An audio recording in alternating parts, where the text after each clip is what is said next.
dropping newborn lambs off at birth, they didn't have much to talk about. Okay? So I will blame our university folk, but that's what they learned. And part of it is because when this country got settled, the people that became shepherds, they were taught that over in England and Scotland and so on. You do all these things, and you don't question it. You put all this labor into it at lambing time. And I think we clearly thought that sheep didn't have the potential to raise triplets on their own without a bunch of help. And I'm not sure that any of that was true. So I think the mindset of the sheep industry, although we had prolific breeds in this country, I think what people thought was that we couldn't use prolific breeds of sheep in low input type of systems. Low input, I'm talking primarily labor. But we couldn't use these prolific breeds because they thought that if we didn't provide labor to it, we'd lose a whole bunch of lambs out of there and you wouldn't gain anything from the prolificacy. So what I really wanted to do in this next experiment was to ask this type of question. Is that really valid or not? Can you have prolific sheep? Can you increase your outputs and decrease your inputs at the same time? If we could do that, then that's a tremendous advantage in terms of production efficiency. So here's the basis of what I was thinking about in this experiment. What we want is acceptable lamb survival by prolific sheep on pasture with minimal inputs. Now that's one sentence, but it says a lot. We want good lamb survival out of prolific ewes, not just typical ewes, out of prolific ewes on pasture, lambing on pasture, and we don't want to put a lot of work into this thing. And based on the previous research I showed you, I decided to do this using Romanoff because I knew I could get prolific crossbred ewes out of there. So that was my basis for doing that. And I wanted to determine which breeds cross well with Romanoffs. We're not going to use purebred Romanoff ewes in this, just like we wouldn't use purebred Finn ewes. I wanted to base the performance of the Romanoff crossbred ewe, and I wanted to identify the breeds that complement Romanoff germplasm. I'm going to say it's going to be half Romanoff. What works well with half Romanoff?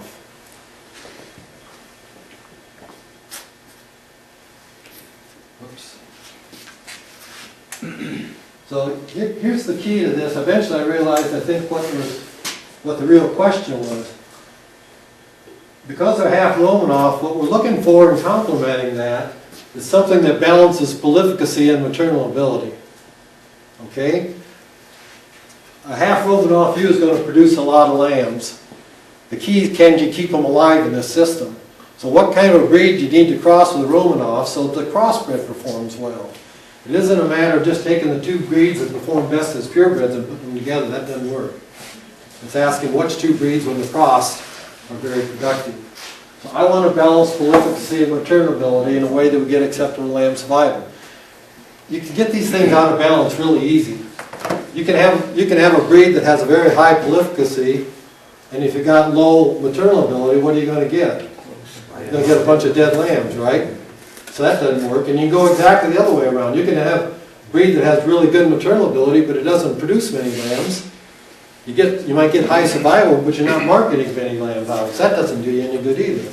You've got to really think about balancing this.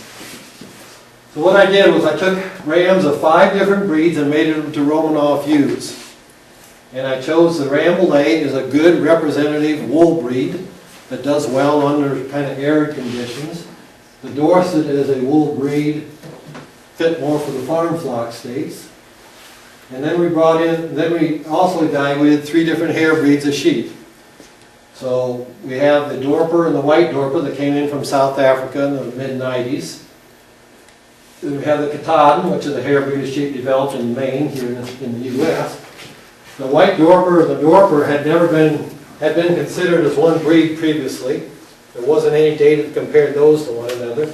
The Katahdin was really growing in popularity in the U.S., but had never been evaluated under, in terms of scientific experiments. We didn't have any data on it. So I wanted to compare these 3 hair breeds to one another, but also to the 2 wool breeds.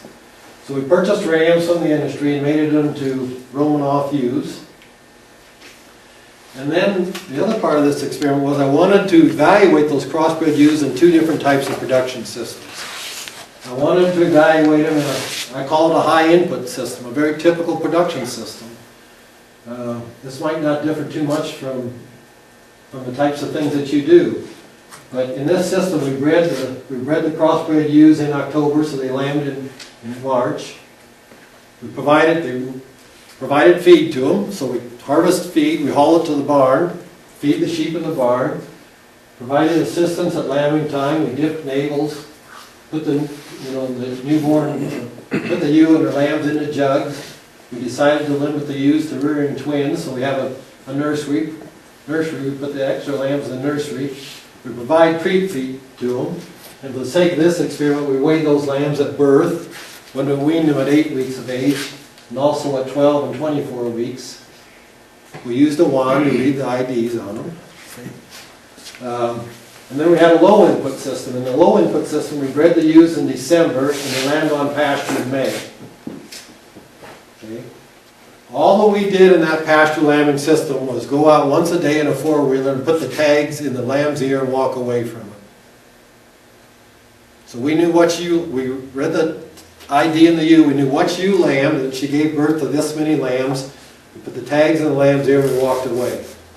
We didn't pull lambs, we didn't dip navels. If a ewe couldn't take care of the lamb died. Okay, so we left it entirely up to the ewe to be responsible for rearing her lambs. Did you dock or castrate her? We didn't, what we did there was we waited until the group was done lambing, brought them in at one time and handled it all at one time. And how big the groups were those? Well, the biggest we got was about 100 ewes in a pasture. It was about a 20-acre paddock at the time of lambing, and we would move them out of there as we needed to get them onto some fresh pasture. Could you have gone ahead and weighed those lambs? Just got birth weights on them? We didn't want to mess with bonding at all. Okay. And that was the key. I mean, because we had to do research, we had to tag those lambs. But we didn't want to do anything to mess up with the bonding between the ewe and the lamb. Just do it quick and get out. We got in and out as quick as we could. Any questions about the differences between the system? I mean, is this pretty typical of what a lot of you do? I suspect so. Pretty much, yeah. Well, I don't know if I missed something there or not. That's our standard system that we do. And I wanted to compare the identical types of ewes in two systems and see what's the output here versus the output here. In your pasture group, you weaned at 12 weeks, Yeah. and in your control group, you weaned at 8 weeks. Is that Yes. right? Yes. But we didn't weigh these at birth, but we weighed them at common ages of 8, 12, and 24, so we compare the two systems. Yep. What's the grass condition in May in Clay Center? Do you have? That's exactly, well, we bred them in, usually by about the 1st of May, our grass is starting to come on fairly well. So we're trying to time our breeding when the nutrient value of that forage would match up with lactational needs of that ewe. And was this cool season grass? Or? Yeah, cool season grass, yeah. Yep. And Kreg, isn't that critical? I mean, in western Kansas, we can be lush one day and burning up 2 weeks later. It's critical in that system to get enough forage to get you through that lambing period, or before you have to move those to, say, a fresh pasture, or could you move those in between if you run out of feed in that pasture? Yeah, I mean, you could, Ron, and certainly, in a production case, you're going to do what you need to do to keep them, to help it out. Yeah. And as we were discussing earlier, what happens with these roaming-off crosses, they lamb in a really short period of time. So we get about 91%. Excuse me. We get about 95% of those ewes that will lamb in a 21-day period. And we group mated the ewes, so we had those 5 types of crossbred ewes, and we turned them in with either a group of Suffolk rams or a group of Texan rams. We also compared terminal sizes. So if a ewe was cycling, she got bred by a fertile ram, and they get bunched up really tight at lambing time. Okay. So 5 types of crossbred ewes in 2 different production systems, and we measured productivity through 3 seasons. And 20 acres and 100 ewes, is that big enough you didn't get any of the grandmothering crap